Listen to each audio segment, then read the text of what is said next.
ডেকাপাম ৰেলৱেশ্যন দামী কমিটিয়ে যোৱা 16 চনৰ পৰা আমি ধাৰাবাহিকভাৱে আমি ৰেলৰ ডেকাপাম ষ্টেচন লাগে বুলি দাবী কৰি আহিছিলোঁ, কিন্তু আজিলৈকে ৰেল বিভাগে কোনো পদক্ষেপ লোৱা দেখা নাই। আমি বহুবাৰ আমি সাংসদ মহোদয়কো ক'লোঁ, কিন্তু আজিলৈকে সাংসদ মহোদয়েও এই বিষয়ে কোনো বলিষ্ঠ পদক্ষেপ লোৱা দেখা নাই। তাৰ বাবে আমি যিহেতুকে ডেকাপামত বিভিন্ন জাতি জনগোষ্ঠীৰ বিভিন্ন প্ৰায় 50,000 মান মানুহ আছে, আৰু লগতে আমাৰ অৰুণাচল মানুহ আছে। গতিকে আমাৰ ইয়াত বহু হাৰাশাস্তি সমস্যা। গতিকে আমাৰ ডেকাপাম অঞ্চলত এটা ৰেল ষ্টেচন লাগে। তাৰ কাৰণে আমি বহুবাৰ ৰঙিয়া বহুবাৰ আমি মালিগাঁও কৈছোঁ, কিন্তু এটাই কথাই কয় যে ইয়াত মানে বাজেট লাগে বুলি কয়, কিন্তু বাজেট আজিলৈকে কোনো আমাৰ সাংসদ মহোদয়ে আজিলৈকে মানে পদক্ষেপ লোৱা নাই। তাৰ কাৰণে আমি সকীয়াই দিব বিচাৰোঁ যে অনাগত দিনত যদি এই সাংসদ মহোদয়ে যদি পদক্ষেপ নলয়, কিন্তু ইয়াৰ পৰিণাম কিন্তু আমাৰ সাংসদ মহোদয়ে কিন্তু ভুগিব লাগিব। তাৰ বাবে আমি বহুবাৰ আমি আন্দোলন কৰিলোঁ আৰু আমি দুবাৰকৈ ৰেল পূৰবত কৰিলোঁ, কিন্তু পূৰবত কৰা স্বত্তেও আজিলৈকে কিন্তু ৰেল বিভাগে বা চৰকাৰে কোনো পদক্ষেপ লোৱা দেখা নাই। তাৰ বাবে আমি চৰকাৰে সকীয়াই দিব বিচাৰিছোঁ যে যদি এমাহৰ ভিতৰত যদি মাৰ্চ মাহৰ ভিতৰত যদি এই পদক্ষেপ নলয়, তেতিয়াহ'লে আমি প্ৰায় এমাহজোৰা আমি আন্দোলন কাৰ্যসূচী ল'ম। তাৰ বাবে জগৰীয়া চৰকাৰ হ'ব, অন্যথা কিন্তু আমি তাৰ বাবে জগৰীয়া নহয়। চনৰ পৰা লাগি আছোঁ একেৰাহে, 16 চনৰ পৰা আজি 2021 চনত প্ৰায় 6 বছৰ কাল হ'ল, কিন্তু আজিলৈকে কোনো পদক্ষেপ লোৱা নাই। তিনিবাৰকৈ ইয়াত চাব আহিল, পদক্ষেপ কৰিলে ক'লে যে ইয়াত ডি ক্লাছ এটা লাগে। যিহেতুকে আমি দাবী কৰিছোঁ যে মুৰকং চেলেক টু ৰঙিয়া আৰু ডেকাৰগাঁও টু মুৰকং চেলেক এই দুখন যাত্ৰীবাহী ৰেল, তাৰ কাৰণে আমি দাবী উত্থাপন কৰিছোঁ, কিন্তু আজিলৈকে কোনো পদক্ষেপ লোৱা দেখা নাই। এই চৰকাৰখনে বহুবাৰ কোৱা স্বত্তেও বহুবাৰ আন্দোলন কৰা স্বত্তেও কিন্তু আজিলৈকে কোনো পদক্ষেপ নলয়। আৰু চৰকাৰে কয় যে আন্দোলন কৰিলে একো নাপায়, কিন্তু আমাৰ আন্দোলন কৰিব মন নাই, ৰেল পূৰবত কৰিব মন নাই। যিহেতু ৰেল পূৰবত কৰিলে যাত্ৰীসকল হাৰাশাস্তি হয়, কিন্তু হাৰাশাস্তিৰ সন্মুখীন হ'বলৈ মন নাই, কিন্তু তাত স্বত্তেও কিন্তু চৰকাৰে এই ক্ষেত্ৰত কিন্তু পদক্ষেপ নলয়। তাৰ কাৰণে আমি সাংসদ মহোদয়ক বহুত বাৰে বাৰে ক'লোঁ, কিন্তু আজিলৈ কোনো পদক্ষেপ নোলোৱাৰ কাৰণে আমি আজি এই সংবাদ মাধ্যমৰ যোগেদি আমি প্ৰচাৰ কৰিব বিচাৰিছোঁ যাতে অনাগত দিনত যদি ইয়াত মানে পদক্ষেপ নলয়, তেতিয়াহ'লে কিন্তু ইয়াৰ পৰিণাম কিন্তু ভুগিব লাগিব। যিহেতুকে আমাৰ ইয়াত মিটাৰ গছৰ তাৰ পৰা ডেকাপাম ষ্টেচন আছিল, কিন্তু যেতিয়ালৈকে বটগছৰ ৰূপান্তৰ হ'ল তেতিয়াৰ পৰা এই ষ্টেচনটো নাইকিয়া কৰি দিলে। বাৰম্বাৰ আমি কৈছোঁ, বাৰম্বাৰ আমি ৰঙিয়াত গৈছোঁ, বাৰম্বাৰ মালিগাঁৱত গৈছোঁ, এটাই কথাই কয়, বাৰম্বাৰ আমি দিছোঁ স্মাৰকপত্ৰ দিছোঁ। তাৰ কোৱা স্বত্তেও কিন্তু আজি ৰেল বিভাগে কোনো পদক্ষেপ নলয়। দুবাৰ তিনিবাৰ ছাৰ্ভে কৰিব, ছাৰ্ভে ৰিপৰ্ট কৈছে যে ডেকাপামত ৰেল ষ্টেচন হ'ল ষ্টেচন দিব পাৰে, সেই কথা বাৰম্বাৰ কোৱা কৈছে, বাৰম্বাৰ কৈছে ৰিপৰ্টে যে ডেকাপামত হ'ল ষ্টেচন দিব পৰা কণ্ডিশ্যন আছে। কিন্তু আজিলৈকে এই অসম চৰকাৰ হওক, আমি কেন্দ্ৰ চৰকাৰ আৰু আমাৰ যিটো সাংসদ মহোদয় প্ৰতিবাৰে যাওঁ, প্ৰতিবাৰ চোৱাটো কয় যে ষ্টেচন হ'ব বুলি কৈছে, কিন্তু আজিলৈকে কোনো পদক্ষেপ লোৱা দেখা নাই। সেইকাৰণে সকীয়াই দিব বিচাৰিছোঁ যে যদি অনাগত দিনত যদি মাৰ্চ মাহৰ ভিতৰত যদি ৰেলৱে কৰ্তৃপক্ষ যদি ব্যৱস্থা নলয়, কিন্তু ইয়াৰ পৰিণাম কিন্তু ভয়াৱহ হ'ব। তাৰ বাবে ডেকাপামবাসী ৰাইজ আৰু আমাৰ যিটো পাম বস্তি অৰুণাচল জেগাতে আছে, গোটেই মানুহে একগোট হৈ এশসন্ধিয়া ৰেল পূৰবত কৰিব বাধ্য হ'ম। তাৰ বাবে জগৰীয়া কিন্তু চৰকাৰ বা ভাৰত চৰকাৰ বা অসম চৰকাৰে তাত জগৰীয়া হ'ব, তাৰ বাবে আমি জগৰীয়া নহয়। মেইন কাৰণ কি হ'ল, যিহেতুকে আমি 2016 চনৰ পৰা একেৰাহে ধাৰাবাহিক গৈছোঁ, জিএম লগ কৰিছোঁ, কিন্তু মেইন কাৰণটো হ'ল সাংসদ।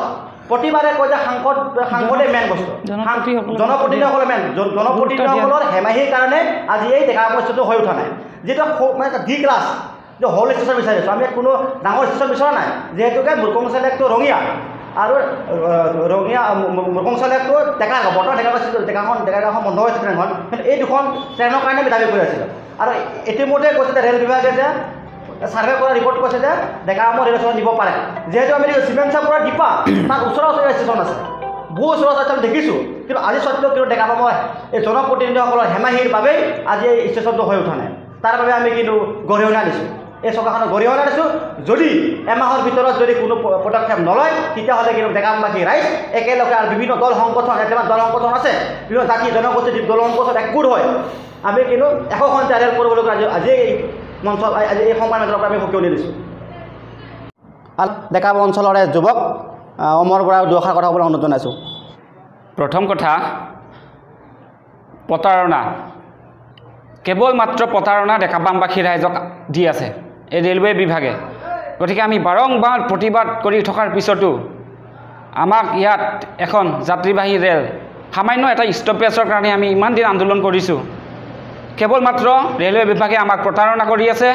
আৰু ৰেলৱে বিভাগৰ লগতে এই শাসনাধীষ্ঠ বিজেপি চৰকাৰে আমাক কিন্তু ডেকাপামবাসীক সদায় প্ৰতাৰণা কৰি আহিছে। আমি বহুতো দল সংগঠনে ডেকাপাম স্থিত আছু, TMPK, MMK, এপছু, গোৰ্খা ছাত্ৰ সন্থাকে আদি কৰি আমি 100 গাঁৱৰ ৰাইজ লৈ যিহেতু আমাৰ ডেকাপাম অঞ্চলত ডেকাপাম আমাৰ গাঁও পঞ্চায়তখন 100ৰো অধিক গাঁৱলৈ আমাৰ ডেকাপাম পঞ্চায়তখন জৰ্জৰিত হৈ আছে গতিকে 100খন গাঁৱৰ মানুহৰ যি সমস্যা সেই সমস্যাক তেখেতলোকে কিন্তু আজিলৈকে কিন্তু আওকাণ কৰা দেখা নগ'ল আমি বাৰম্বাৰ প্ৰতিবাদ কৰিছোঁ আমি ৰেলৱে পথ অৱৰোধ কৰিলোঁ সমূহ ডেকাপামবাসী ৰাইজক লৈ কিন্তু তেখেতলোকে সেই প্ৰতিবাদক কিন্তু তেখেতলোকে একো গুৰুত্ব আৰোপ কৰা দেখা পোৱা নাই গতিকে আমি ৰেলৱে বিভাগক আমি বাৰম্বাৰ আমি স্মাৰক পত্ৰ দিছোঁ আমাৰ ৰেলৱে বিভাগৰ আমাৰ GMক আমি প্ৰতিটো দিনতে আমি লগ কৰি আছোঁ তেখেতে আমাক কিন্তু আজিলৈকে একো গুৰুত্ব আৰোপ কৰা দেখা পোৱা নাই গতিকে সেইকাৰণে আমি আজি এই সংবাদ মেলৰ জৰিয়তে আমি তেখেতলোকক আমি ক'ব বিচাৰিছোঁ অতি শীঘ্ৰে আপোনালোকে ডেকাপামত এটা সৰু ৰেলৱে ষ্টেচনৰ ৰেলৱে হলৰ ব্যৱস্থা কৰক অন্যথা কিন্তু আমি অনাগত দিনত আহি থকা মাৰ্চ মাহত কিন্তু আমি আমাৰ প্ৰতিবাদ আমি কৰিম সেই প্ৰতিবাদ কিন্তু তীব্ৰ আৰু জংগী হ'ব আমি সমূহ দল সংগঠনে মিলি সমূহ ৰাজ্যক লৈ আমি এই প্ৰতিবাদ কৰিম আৰু এই প্ৰতিবাদক যদি তেখেতলোকে যদি আকৌ যদি তেখেতলোকে গণ্য নকৰে তেখেতলোকে কিন্তু অনাগত দিনত ইয়াৰ পৰিণাম ৰেলৱে বিভাগ আৰু অসম চৰকাৰে কিন্তু ভুগিব লাগিব আমি প্ৰতিটো ক্ষণতে আমি তেখেতলোকক কৈ আছোঁ যে আমাক সামান্য এটা যাত্ৰী আমাৰ ডেকাপাম অঞ্চলৰ মানুহখিনিৰ সুবিধাৰ্থে আমাৰ মুৰকং চেলেক ৰঙিয়া যিটো পেচেঞ্জাৰ আছে সেই পেচেঞ্জাৰখন আমাক মাত্ৰ ষ্টপেজটো লাগে আমাক গতিকে এই হোল ষ্টেচনটো আমাক নিদিয়াৰ কাৰণে আজি আমি ইয়াৰ জৰিয়তে আমি তেখেতলোকক ক'ব বিচাৰিছোঁ যে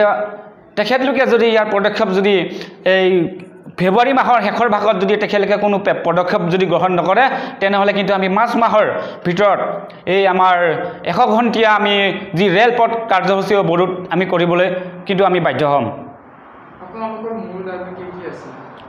আমাৰ মূল দাবী হ'ল আমাৰ জনসাধাৰণৰ সুবিধাৰ্থে একমাত্ৰ জনসাধাৰণৰ স্বাৰ্থত আমাৰ যিটো ৰেলৱে ষ্টেচন ডেকাপামৰ সেই ৰেলৱে ষ্টপেজটো আমাক লাগে ডেকাপাম ৰাইজৰ কেৱল ডেকাপাম ৰাইজ নহয় ইয়াত বহুত গাঁও আছে বহুতো পিছপৰা মানুহ আছে ইয়াৰ পৰা আমি বহুত দূৰলৈকে যাব লাগে ষ্টেচনৰ কাৰণে গতিকে এই ইমান দূৰ যোৱাৰ মানে ক্ষমতা আমাৰ ডেকাপামবাসীৰ নাই গতিকে ডেকাপাম পুৰণা এটা ষ্টেচন সেই পুৰণা এটা ষ্টেচনত আজি তেখেতলোকে সেই ষ্টেচনটো ভাঙি মেলি তেখেতলোকে ইয়াৰ পৰা আঁতৰাই নিলে এটি অতিকৈ পুৰণা ষ্টেচন গতিকে এই অতিকৈ পুৰণা ষ্টেচনৰ আপোনালোকৰ ইণ্টাৰনেটৰ জৰিয়তে বা মেপত কিন্তু এতিয়াও আমাৰ এই ডেকাপাম ষ্টেচনৰ নামটো আছে কিন্তু কি কাৰণত তেখেতলোকে ইয়াৰ পৰা ষ্টেচনটো উঠাই লৈ গ'ল সেইটো এটা ৰহস্যজনক কি কাৰণত ৰেলৱে বিভাগে এই কাম কৰিছে কিন্তু আমি নাজানো কিন্তু ইয়াৰ তদন্ত হ'ব লাগিব আৰু আমাক অতি শীঘ্ৰে আমাৰ যিটো আমাৰ ৰেলৱে ষ্টেপেজ আমাৰ যিটো আমাৰ হোল ষ্টেচন সেইটো কিন্তু আমাক অনতি মানে বিলম্বে আমাক ইয়াত প্ৰদান কৰাৰ তেখেতলোকে ব্যৱস্থা কৰক